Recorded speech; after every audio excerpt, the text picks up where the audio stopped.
अमित खान 100 से अधिक उपन्यास लिख चुके हैं और इन दिनों कई उपन्यास उनके OTT प्लेटफॉर्म पर वेब सीरीज बन रही है।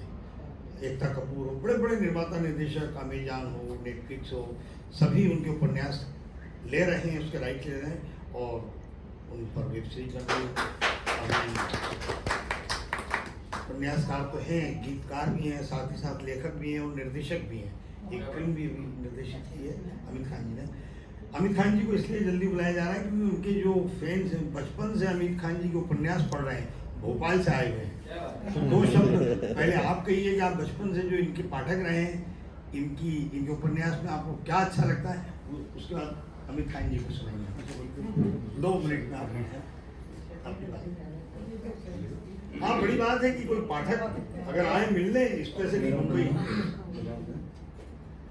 छोटा पाठकों ने कहना थे जाना नहीं पड़ रहा आपको, जबकि हिंदी साहित्य में सबकी रुचि पहले से कम है।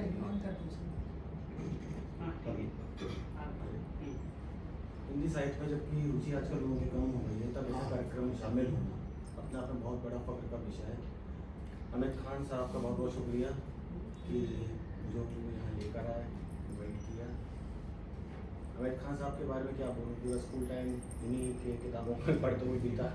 ज़्यादा स्कूल की किताबों को ना पढ़ते हुए इनकी किताबों में ज़्यादा समय बीता, डांट भी खाई। पर आज बहुत फख्र का विषय है कि आप जैसे सब महानुभाव के बीच में यहाँ मिलने का मौका मिल रहा है। और अमित साहब जी को बचपन से पढ़ता रहा, काफ़ी किताबों से सीखने को भी मिला है इनकी। आज उनके बीच में यहाँ शामिल हूँ और आगे ऐसे ही ये लिखते रहें, हमारा मनोरंजन करते रहें और इनको ऊपर वाला बहुत बुलंदियों पर पहुँचा है। बस ये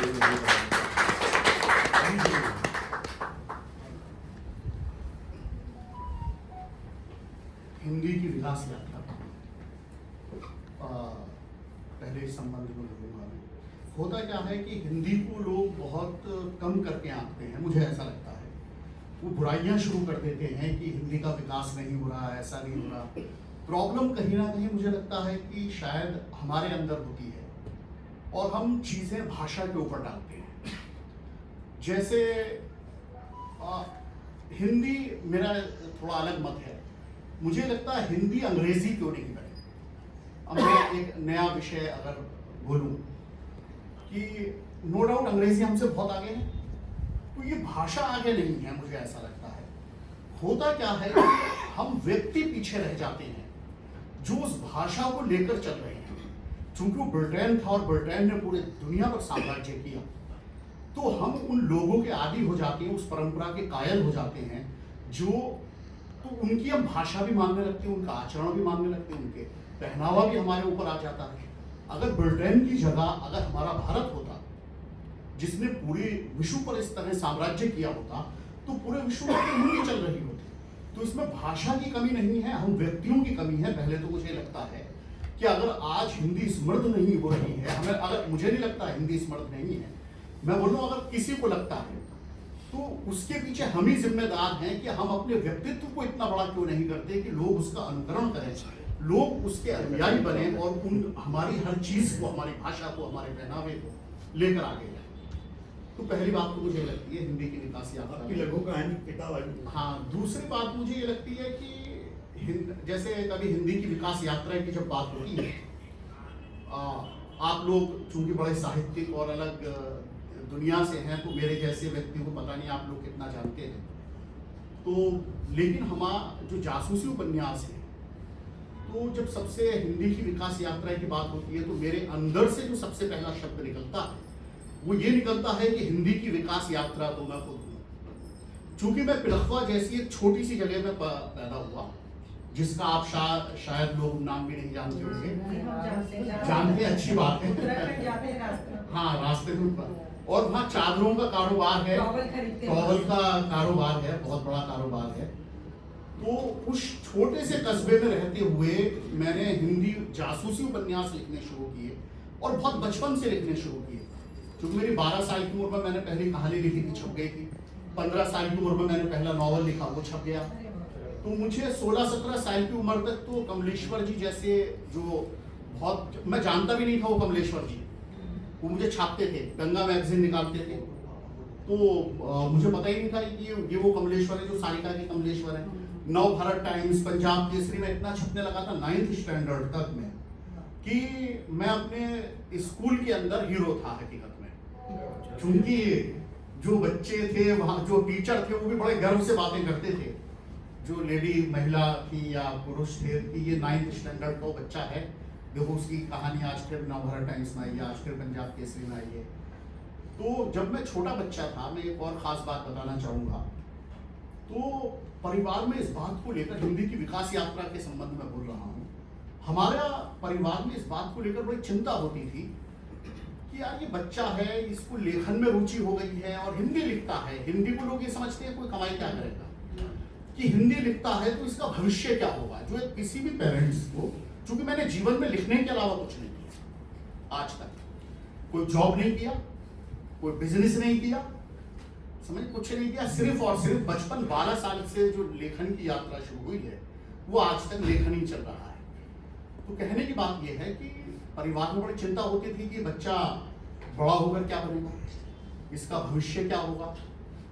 तो फिर मैं एक बहुत उत्साहजनक जो बात बोल रहा हूँ कि मैं सर 19, मेरी एज 18 या 19, तब तक आते आते मैं हिंदी लेखन से इतना पैसा कमाने लगा था कि मैं लाइफ में क्लियर हो गया था कि आप ही समझे, मैंने 18th और 19th की जब मेरी एज थी, शायद मैं ज़्यादा ही बोल रहा हूँ, क्योंकि मुझे कई बार अपने रीडर भी मिलते हैं जो मुझसे ज़्यादा उम्र में बड़े होते हैं, तो बोलते हैं हम आपको बचपन से पढ़ रहे हैं। तो मुझे झटका लगता है कि यार ऐसा तो बना, जैसे अभी सौरभ भाई बोल रहे थे कि मैंने बचपन, अरे गलत नहीं बोल रहे।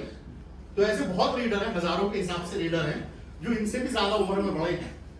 तो मुझे कई बार झटका लगता है कि यार ये मुझे बचपन से पढ़ रहे हैं, तो मेरा बचपन कब था। तो एक यात्रा थी। तो मैं कहने का मतलब ये है कि मैं 18 और 18 के आसपास जब एज थी, मैं इतना पैसा कमाने लगा था कि मेरे जो सर्कल था, परिवार ने तो सोचने छोड़ दिया था कि मुझे कैरियर पता चल चुका था। जो मेरे दोस्त थे जिनको भी चिंता होती थी क्या करेगा, वो मुझे देखकर लेखक बनने की सोचने लगे कि हम भी लिखना शुरू करें, हम भी इनकी तरह पैसे कमाएं। चूंकि पिलखुआ उस छोटी जगह में, वो शहर में, मुझे ऐसे शब्द बोलने नहीं चाहिए, लेकिन वो छोटा कस्बा है और सिर्फ चादरों का कारोबार है। एक टाइम पीरियड वो था जो जासूसी नॉवल पढ़ते थे लोग, तो उस कस्बे को मेरी वजह से भी पूरे देश में लोग जानने लगे थे। वो चूंकि सब जगह लेटर पे, सब जगह नाम छपता था उसका। तो यही एक विकास यात्रा है, मुझे लगता है मेरी अच्छी विकास यात्रा है। कुमार विश्वास जी भी वो मेरा दोस्त है, है। मेरा बचपन का दोस्त है विश्वास, और हम 6th स्टैंडर्ड से दोनों एक साथ हैं। तो मेरा घर, उसका घर, विश्वास का बिल्कुल करीब, हम बचपन से एक साथ रहे। और हमारा एक तीसरा दोस्त और था, आपने कुमार विश्वास का नाम लिया, तो एक ऋषि था, तो वो आकाशवाणी को उद्घोषक बन गए। लेकिन नो डाउट, यानी मेरी सिस्टर, उनकी सिस्टर थी वंदना, वो दो, यानी हम बिल्कुल फैमिली फ्रेंड है। अभी भी मैं खोलकर दिखाऊंगा व्हाट्सएप, तो वो पूरी, यानी हम दिन में कुछ भी करते हैं तो वो भी मुझे बताती है, मैं तो परिवार है। तो चलो अभी काव्य गोष्ठी है तो कविता सुना देता हूँ। हालांकि मैं एक जासूसी उपन्यासकार हूँ, तो मैं लय और रिदम में तो नहीं सुनाता। जासूसी कविता सुना, जासूसी नहीं। तो मेरे कैरेक्टर पे सूट नहीं करती, लेकिन लिखने की आदत है। जी सुनाइए। तो माँ के ऊपर एक कविता मैं सुनाता हूँ और थोड़ा रूप बदलता हूँ, क्योंकि मुझे बचपन से मैंने कविताएं भी बहुत लिखी, लेकिन वो जासूसी उपन्यासकार के तौर पे फेमस हुआ तो वो दूसरा रूप दब गया। अभी मैं फिल्मों में काफ़ी गीत भी लिख रहा हूँ। अभी कैलाश जी ने, कैलाश खेर ने भी गाया, अभी के ने भी गाया, पैन स्टूडियो के लिए फिल्म में गाया। ये एक अलग चीज़ें हैं। तो माँ के ऊपर एक कविता है, कहने को तू माँ है मेरी, कहने को तू माँ है मेरी, पर मेरे बचपन की दोस्त, मेरी पहली साथी। कि माँ का वो रूप जो शायद किसी भी बच्चे की पहली फ्रेंड उसकी माँ होती है, तो उसी के ऊपर कहने को तू माँ है मेरी, पर मेरे बचपन की दोस्त, मेरी पहली साथी तू। जब भी तेरे सामने जाता बिल्कुल बच्चा बन जाता हूँ, बचपन की यादें पलकों में भरी पतंग की तरह उड़ने लगती हैं। सब कुछ जैसे कल की बात हो, आंखों में प्यार तेरा भरने लगती हैं।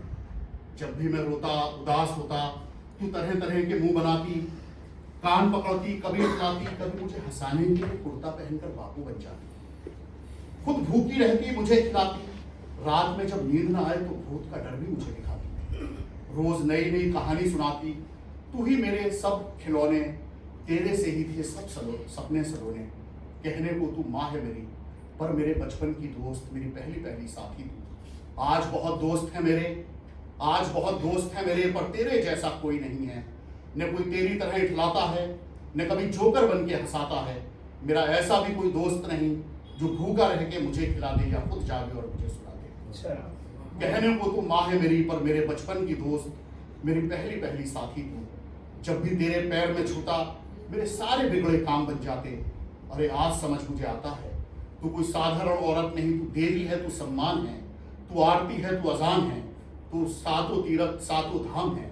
अरे तू ही गीता, तू ही कुरान है, तू घर का चूल्हा आटा है, तू आंगन की मिट्टी है जिसमें हरदम खेला मैं।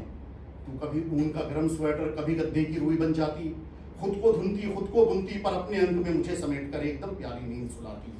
कहने को तू माँ है मेरी पर मेरे बचपन की दोस्त, मेरी पहली पहली साथी, मेरी पहली पहली साथी। ये मन की चीजें हैं बाकी।